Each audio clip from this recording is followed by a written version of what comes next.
my hope, and so this is part of my reading of the right-wing press, is that the business community in those states is complaining.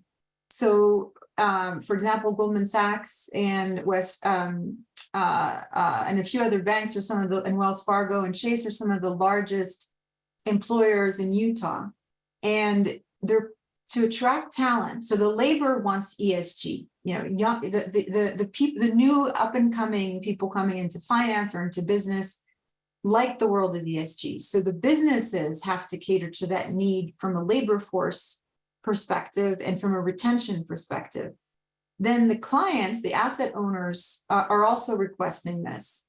And so my hope is that the business community that is lobbying in those states, and it already has been, same thing with the solar industry, saying, you know, actually, these are ESG companies are a great source of employment.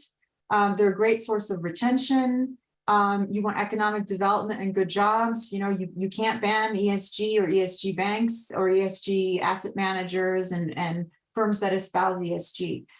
So I hope that will put a dent in these laws that I hope will be reversed. But I was reading the list of state bans, and it's a long list. We're looking at 25 plus states right now.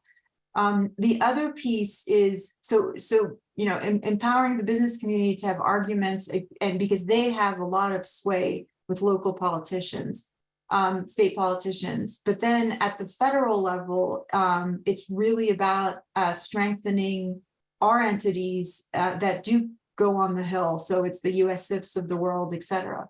So getting involved with those organizations, I know it sounds time consuming, et cetera, but I cannot overstate the importance of joining Ceres, of joining USIF, of joining the Impact America Alliance, because we need to unite to have a united front in how we deal at the federal level. And then the next level is at the state level to be organized. And that's something we've explored actually in some discussions at USIF. Is it our role to then choose a few states, whether it's Florida, Texas, et cetera, where we send a delegation of ESG investors to speak with state treasurers, governors, and representatives in state legislatures.